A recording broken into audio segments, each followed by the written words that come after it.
माहवारी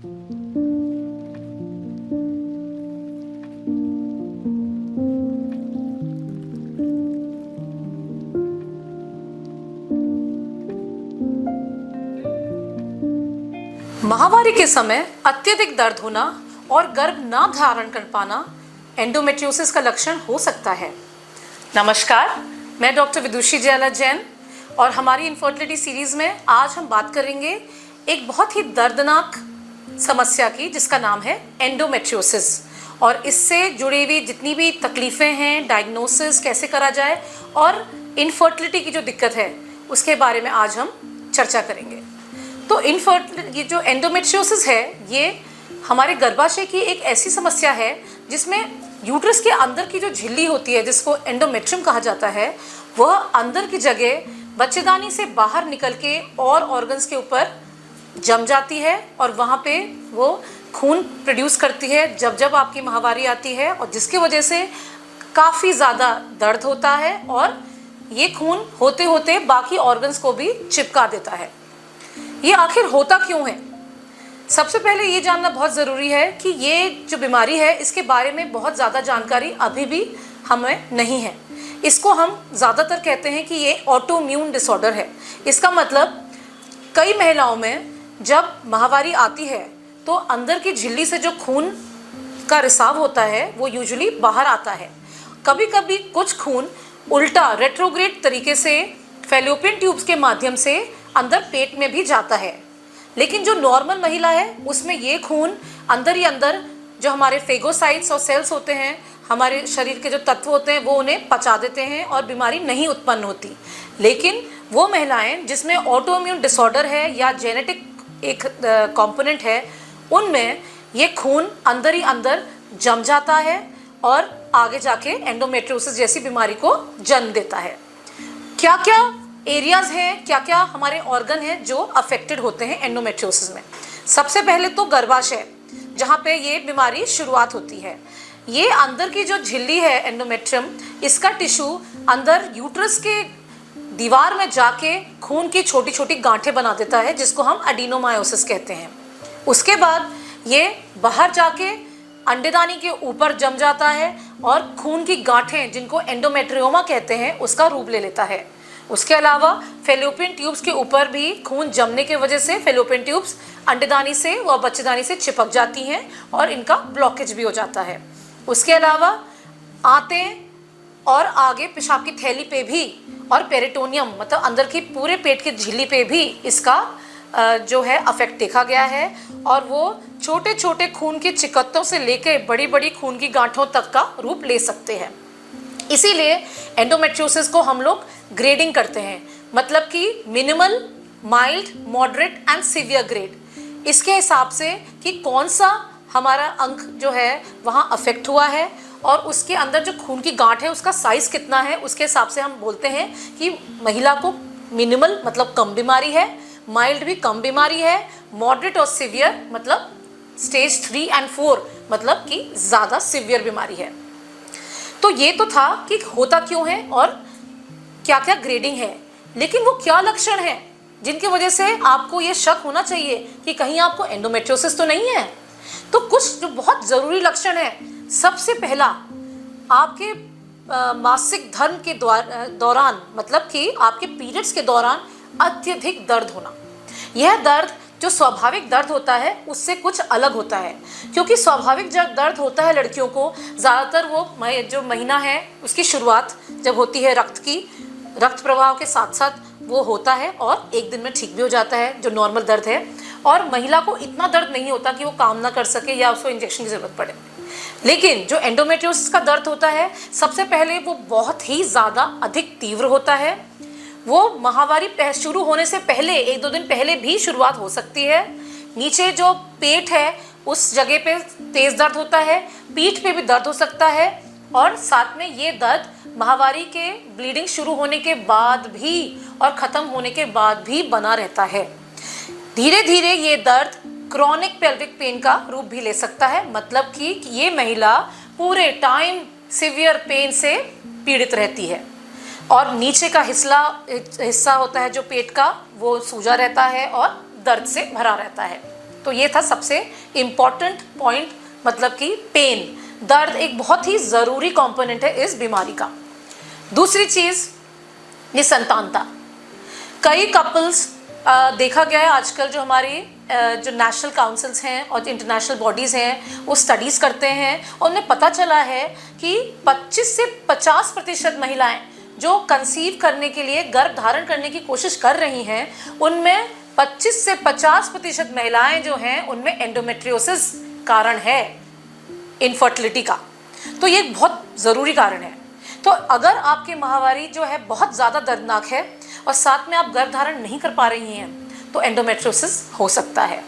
उसके अलावा तीसरा लक्षण है यौन संबंध के समय अत्यधिक दर्द होना। ये महिलाएं पोस्ट कॉइटल सिवियर पेन की हिस्ट्री देती हैं, और कभी कभी यौन संबंध के बाद महिला को चक्कर भी आ सकता है, वो बेहोश भी हो सकती हैं सिवियर पेन की वजह से।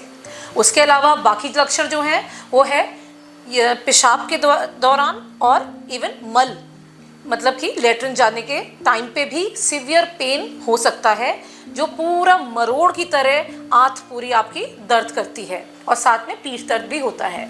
उसके अलावा ये महिला जो पीड़ित है एंडोमेट्रियोसिस से, उसे हमेशा एक थकान बनी रहेगी, हमेशा क्रॉनिक फटीग कहते हैं हम इसको, वो रहेगा, और हमेशा एक निचले हिस्से में योनि की तरफ दर्द बना रहेगा। तो ये सारे लक्षण जो हैं वो हैं एंडोमेट्रियोसिस के।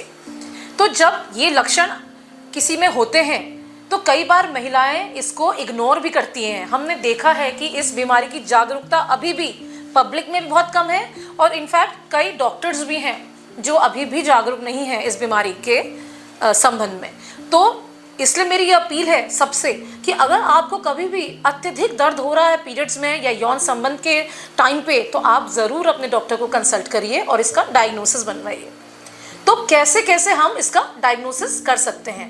सबसे पहला चीज़ है एग्जामिनेशन, मतलब कि जब आप अपने डॉक्टर के पास जाएंगे वो आपका चेकअप करेंगी।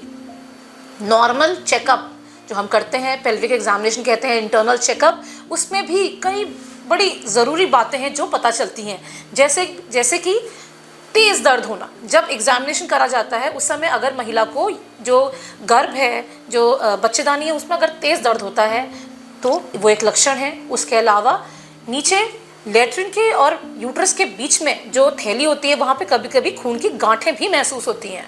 उसके अलावा अगर अंडेदानी तक आपका एंडोमेट्रियोसिस फैल चुका है तो अंदर जो बच्चेदानी के इर्द गिर्द हमें भारीपन और गांठें भी महसूस हो सकती हैं। ये तो पहली चीज़ थी। सेकंड नंबर का बहुत ज़रूरी जो हमारा इन्वेस्टिगेटिव टूल है उसका नाम है अल्ट्रासाउंड। अल्ट्रासाउंड एक नॉर्मल अल्ट्रासाउंड हो सकता है, उसके अलावा ट्रांसवैजाइनल सोनोग्राफी जो TVS कहते हैं जिसे, उसके द्वारा भी बहुत अच्छे से हम डायग्नोसिस कर सकते हैं। तो उसमें कई बार हम देखते हैं कि बच्चेदानी में पूरी सूजन होती है और एडिनोमायोसिस मतलब खून के चिकत्तों की बीमारी दिखती है, अंदर की झिल्ली, अंदर की मायोमेट्रियम सभी अफेक्टेड होती है, और पूरा यूट्रस का आकार बड़ा हो सकता है, खून से भरा हुआ हो सकता है। उसके अलावा आपकी ट्यूब्स जो हैं वो ब्लॉक होके सूजी दिख सकती हैं, और अंडेदानियों में खून की गांठें जिसे एंडोमेट्रियोमा कहते हैं वो नज़र आ सकते हैं। इसके अलावा जब आपका अगर अल्ट्रासाउंड पे ही डायग्नोसिस बन जाता है, लेकिन अगर आपको स्टेजिंग देखनी है और ये देखना है कि कहीं आपकी आंत, आपका लेट्रिन का रास्ता, पेशाब की थैली और बाकी चीज़ें कहीं अंदर जुड़ी भी तो नहीं है उससे, तो आपको MRI की भी सलाह दी जा सकती है। तो ये 3 जो डायग्नोस्टिक टूल हैं ये बहुत ज़रूरी हैं। उसके अलावा एक खून की जांच होती है जिसको CA-125 कहते हैं। ये खून की जांच काफ़ी ज़रूरी है, लेकिन वैसे ये नॉन स्पेसिफिक है, लेकिन एक बहुत अच्छे से हमें मदद करती है। एक तो सीवियरिटी देखने के लिए, और दूसरा इवन फॉलोअप में, मतलब कि महिला इलाज को जब रिस्पॉन्ड कर रही है तो ये लेवल कम हो रहा है या नहीं। तो एक तरीके से ये एक ट्यूमर मार्कर है जो एक्चुअली कैंसर्स में बढ़ता है, लेकिन कई बार हम देखते हैं कि एंडोमेट्रियोसिस में भी ये बढ़ता है। एंडोमेट्रियोसिस की अल्ट्रासाउंड और MRI की पिक्चर प्लस CA-125 की पिक्चर इस तरीके से होती है कि मरीज़ यूजुअली घबरा जाता है, कई डॉक्टर्स भी घबरा जाते हैं और उन्हें लगता है कि ये ओवेरियन कैंसर तो नहीं है कहीं। तो सबसे ज़रूरी जानने की बात है कि आप घबराइए नहीं, ज़्यादातर एंडोमेट्रियोसिस कैंसरस नहीं होते हैं, और ये एक ऐसी बीमारी है जो है तो बहुत क्रॉनिक, मतलब कि लंबे समय तक भी रहती है और बार बार भी आती है, लेकिन तुरंत इसमें कैंसर के लक्षण नहीं दिखते। कैंसरस चेंजेस बहुत कम % में पाए जाते हैं और आगे चल के बहुत लंबे टाइम से अगर किसी महिला में ये खून की गांठ है तो कैंसरस चेंजेस भी हो सकते हैं इसमें। इसके अलावा अगर हम देखें तो एंडोमेट्रियोसिस की जब हमने ग्रेडिंग कर ली, इसका डायग्नोसिस कर लिया, तो आगे ट्रीटमेंट हम क्या करेंगे? ट्रीटमेंट का सबसे ज़रूरी जो बेसिस है वो ये है कि ये हो किसको रहा है। सबसे पहली है उम्र, किसको हो रहा है। हम देखते हैं कि 18 साल के बाद 45-50 तक की भी लेडीज़ को एंडोमेट्रियोसिस हो सकता है। तो इसमें हम देखते हैं कि एज बहुत ज़रूरी है। तो अगर कोई यंग लड़की अनमैरिड आती है जिसको एंडोमेट्रियोसिस है और उसके ओवरी में गांठें हैं, तो हम पहला चीज़ जो हम स्टार्ट करते हैं वो है दवाइयाँ। उसके अलावा अगर दूसरी कैटेगरी की लेडी है जो एंडोमेट्रियोसिस से या गांठों से बहुत लंबे समय से पीड़ित है, तो ड्यूरेशन ऑफ डिजीज़, कितना लंबे समय से उसको प्रॉब्लम है, उसके हिसाब से ट्रीटमेंट करा जाएगा। तीसरी चीज़ जो बहुत ज़रूरी है वो है निसंतानता, मतलब इनफर्टिलिटी। अगर कोई महिला है जो एंडोमेट्रियोसिस से पीड़ित है और उसको गर्भ धारण नहीं हो पा रहा है, तब हमारा जो प्रोटोकॉल है, जो हमारा ट्रीटमेंट है, वो थोड़ा अग्रेसिव हो जाता है, क्योंकि इस बीमारी को टाइम से इलाज करना और उसे जल्दी काबू में पाना बहुत ज़रूरी है। और इसके अलावा अगर कोई महिला है जो अपने 40-45 के आगे निकल गई हैं और उनके बच्चे भी हैं और दर्द की ज़्यादा दिक्कत नहीं है, कैंसरस जो टेस्ट है वो नॉर्मल आए हैं, तो उनमें हम मेडिसिन से भी देख सकते हैं। तो coming to the first treatment जो है दवाइयाँ। इनफैक्ट आई वुड से कि दवाइयों से भी पहले हम अगर देखें तो लाइफस्टाइल जो हमारे जीवन शैली है उसके बारे में भी हम 2-3 बातें कर सकते हैं। तो दवाई लेने से पहले भी मैं आपको बताऊंगी कि इस बीमारी में भी आपका लाइफस्टाइल बहुत ज़रूरी है। तो मतलब कि अगर आप चाय, कॉफ़ी, स्मोकिंग या अल्कोहल का बहुत ज़्यादा सेवन करते हैं तो आप तुरंत रोकिए इसको, क्योंकि ये सारी चीज़ें इस बीमारी को बढ़ाती हैं। दूसरी चीज़ स्ट्रेस। आजकल हम देखते हैं कि ये बीमारी जो है वो ज़्यादा पढ़ी लिखी महिलाओं में और ज़्यादा व्यस्त महिलाओं में ज़्यादा होता है। जो महिलाएं स्ट्रेस से पीड़ित हैं उनमें भी ये ज़्यादा पाया जा रहा है। Another very important factor is age of marriage. हम देख रहे हैं आजकल कि लड़कियां देर में शादी कर रही हैं और कभी कभी बच्चे उनको नहीं करने हैं, तो जिसकी वजह से क्या होता है, बच्चेदानी में फाइब्रॉइड्स और एंडोमेट्रियोसिस जैसी बीमारियां भी उत्पन्न होने लगती हैं। तो अगर आपकी लाइफ में बहुत ज़्यादा स्ट्रेस है या आपका लाइफस्टाइल ऐसा है कि आपको फुर्सत ही नहीं है अपने लिए, तो मैं सबसे पहले कहूँगी कि अपना खान पान क्लीन करिए, अच्छा खाइए, हरी सब्जियाँ खाइए और अपना स्ट्रेस, स्मोकिंग, अल्कोहल और चाय और कॉफ़ी को कम करिए।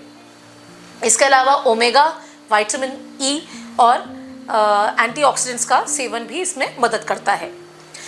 लेकिन इन सब के बावजूद भी अगर किसी महिला में पीरियड्स के टाइम पे बहुत ज़्यादा दिक्कत होती है तो उनको हम पेन किलर्स प्रिस्क्राइब करते हैं। तो उसमें NSAIDs जो हैं उनका बहुत अच्छा रोल देखा गया है, क्योंकि ये सूजन को भी कम करते हैं। एंडोमेट्रियोसिस जो प्रॉब्लम है, जब मैंने आपको बताया कि एंडोमेट्रियम जाके जब चिपकती है तो हर बार जब आपके पीरियड्स में आपका हार्मोन ऊपर नीचे होता है तो इससे खून का रिसाव होता है और अंदर अंदर सूजन और इन्फ्लेमेशन पैदा होता है, जो धीरे धीरे सब चीज़ों को अपना चिपकाने लगता है। तो इसीलिए NSAIDs जो हम देते हैं, दर्द की दवाइयाँ, ये इनका बहुत अच्छा रोल देखा गया है। लेकिन एक लिमिट तक ही आप पेन किलर्स दे सकते हैं, नहीं तो आपको गैस्ट्रिक अल्सर्स, लिवर और किडनी की प्रॉब्लम हो सकती है। दूसरी बहुत ज़रूरी और इम्पॉर्टेंट थेरेपी है, उसका नाम है प्रोजेस्टिन थेरेपी। प्रोजेस्टेरॉन्स की बहुत नई आजकल दवाइयाँ आ गई हैं मार्केट में और इनका बहुत अच्छा रोल है इस बीमारी को रोकने में। उसके अलावा GnRH एनालॉग्स, तो ये इंजेक्शंस हैं जो आपको दिए जाएंगे आपके डॉक्टर के द्वारा। ये डिपो प्रेपरेशंस होती हैं जो हर महीने एक इंजेक्शन लगता है या 3-3 महीने में भी एक स्ट्रॉन्ग इंजेक्शन लगता है। इन दवाइयों का प्रोजेस्टेरॉन थेरेपी और जो GnRH थेरेपी है, इसका जो मोड ऑफ एक्शन है वो ये है कि ये एंडोमेट्रियोसिस जो है, उसके जो एंडोमेट्रियल सेल्स हैं उसको कम्प्लीटली दबा देता है, जिससे कि अंदर पनप रहे खून की गांठें और जो एंडोमेट्रियोसिस है वो बंद हो जाता है या दब जाता है। लेकिन क्योंकि इसका असर एंडोमेट्रियम पे होता है, तो बच्चेदानी के बाहर की झिल्ली को जब ये सुखा रहा है तो यूट्रस के अंदर की झिल्ली को भी सुखाता है। इसलिए एक बहुत कॉमन हम साइड इफेक्ट इनका देखते हैं, वो है कि कई महीनों तक महिला को पीरियड बंद हो जाते हैं। तो अगर आपकी ट्रीटमेंट चल रहा है और इस तरीके से आपकी दवाइयाँ चल रही हैं और अगर आपका महीना बंद हो गया है माहवारी, तो आप घबराइए नहीं, ये एक जस्ट एक अफेक्ट है, लाइक अ साइड इफेक्ट है आपकी मेडिकेशन का, और ये ज़रूरी भी है क्योंकि ये दवाइयाँ क्या करती हैं, एक तरीके से सूडो मेनोपॉज का एक स्थिति क्रिएट करती हैं जिसमें हमारी सारी कोशिकाएं जो हैं, जो एक्टिवेटेड हैं, उनको दबा देती हैं। ये तो थी दवाइयाँ, और डेफिनेटली इनमें बहुत एडवांसमेंट हुआ है, नई नई तकनीकें, नई नई रिसर्च हो गई हैं और बहुत अच्छी दवाइयाँ भी आ चुकी हैं जो पहले नहीं होती थी। तो इससे सबसे ज़रूरी जो चीज़ है वो है दर्द। तो दर्द में डेफिनेटली बहुत महिलाओं को बहुत अच्छा रिस्पांस मिलता है। उसके अलावा कई महिलाएं हैं जो रेक्टोवजाइनल या हम कहते हैं डीप एंडोमेट्रियोसिस से ग्रसित होती हैं। डीप एंडोमेट्रियोसिस होता है जब आपके लेट्रिन के रास्ते और आपके यूट्रस मतलब योनि के बीच का जो हिस्सा होता है वो पूरी तरह के चिपक जाता है एंडोमेट्रियोसिस की वजह से, जिसकी वजह से इन महिलाओं को बहुत लंबे समय तक बहुत ज़्यादा दर्द ही रहता है, हमेशा दर्द बना रहता है। और कभी कभी ये जो दवाइयाँ और इंजेक्शन मैंने बताया है ये भी असर नहीं करती। तो ये महिलाएं बहुत ज़्यादा दिक्कत में आ जाती हैं और इनको तब कुछ नहीं सूझता, ना फर्टिलिटी ना कोई और चीज़ें, और ये महिलाएं सिर्फ और सिर्फ अपना दर्द का निवारण ढूंढती हैं। इन महिलाओं के लिए जो नेक्स्ट चीज़ है वो है लैप्रोस्कोपी या ऑपरेशन। तो ऑपरेशन जो हम करते हैं ऐसी महिलाओं में उसे लैप्रोस्कोपी कहा जाता है। ये दूरबीन विधि द्वारा ऑपरेशन करा जाता है और तकनीक इतनी अच्छी हो चुकी है कि कोई ज़रूरत नहीं कि कोई महिला अपना पूरा पेट पे चीरा लगवाए इस बीमारी के लिए। लैप्रोस्कोपी एक करामाती टूल है और सबसे पहले जो हमने डायग्नोसिस की बात करी, लैप्रोस्कोपी से डायग्नोसिस भी हो जाता है कि बीमारी की स्टेज क्या है। कभी कभी अल्ट्रासाउंड पे हमें कम दिख रहा है बीमारी, मतलब कि अंडेदानी में हो सकता है सिर्फ एक खून की गांठ दिख रही है, लेकिन जब हम दूरबीन द्वारा उसको देखते हैं तो हम देखते हैं कि ये बीमारी पूरी तरीके से अंदर फैली हुई है और स्टेजिंग अपग्रेड हो जाती है। महिला का ग्रेड 2 एंडोमेट्रियोसिस ग्रेड 4 में बदल सकता है। तो ये डीप एंडोमेट्रियोसिस जब होता है किसी महिला को तो हम लैप्रोस्कोपिकली इसको एडिसोलाइसिस कहते हैं, मतलब कि अंदर चिपकी हुई जो जितने ऑर्गन हैं उसको साफ करके ठीक करना, अंदर खून की गांठें जो हैं उनको ड्रेन करना, नॉर्मल हेल्दी टिश्यू को बचाना। तो आपकी जो अंडेदानी है, आपका यूट्रस है, इनको हम सब कुछ बचाते हैं और जितना सिर्फ खराब टिश्यू है, सड़ा गला और खून की गांठें हैं, सिर्फ उनको निकाला जाता है। तो इनको हम फर्टिलिटी प्रिजर्विंग सर्जरीज भी कहते हैं। ये सर्जरीज सिर्फ स्किल एक लैप्रोस्कोपिक सर्जन को ही करनी चाहिए जो स्किल्ड हो और ट्रेंड हो इस सर्जरी में, क्योंकि इस लैप्रोस्कोपिक सर्जरी का उनकी आपकी फर्टिलिटी पे और आपके गर्भ धारण करने की आसानता पे भी बहुत फ़र्क पड़ेगा। तो इसलिए जब आप सर्जरी करवाते हैं तो उसके बाद बहुत अच्छे रिजल्ट्स हैं। आपको सबसे पहले तो दर्द में बहुत आराम मिलेगा, उसके अलावा आपके अंदर जो जितनी गांठें हो गई थी खून की वो सब भी क्लियर हो जाएंगी। लेकिन हर चीज़ में एक लेकिन होता है। तो एक बहुत ज़रूरी बात मैं आपको ये बताना चाहूँगी कि एंडोमेट्रियोसिस एक रेकरेंट प्रॉब्लम है, मतलब कि ये एक ऐसी बीमारी है जो बार बार आपको हो सकती है। एक बार आपने थेरेपी ले ली, एक बार आपने सर्जरी करा ली, तो आप ये मत समझिए कि कभी वापस नहीं आ सकती, है ना। मैं आपको कुछ भी कन्फ्यूजन में नहीं डालना चाहती, लेकिन ये बहुत ज़रूरी है कि हमें कुछ चीज़ों को समझ के उनको एक्सेप्ट भी करना पड़ता है। अगर कोई महिला एंडोमेट्रियोसिस से ग्रसित है तो उसे पता होना चाहिए कि ये बीमारी उसके पूरे जीवन उसके साथ रहने वाली है।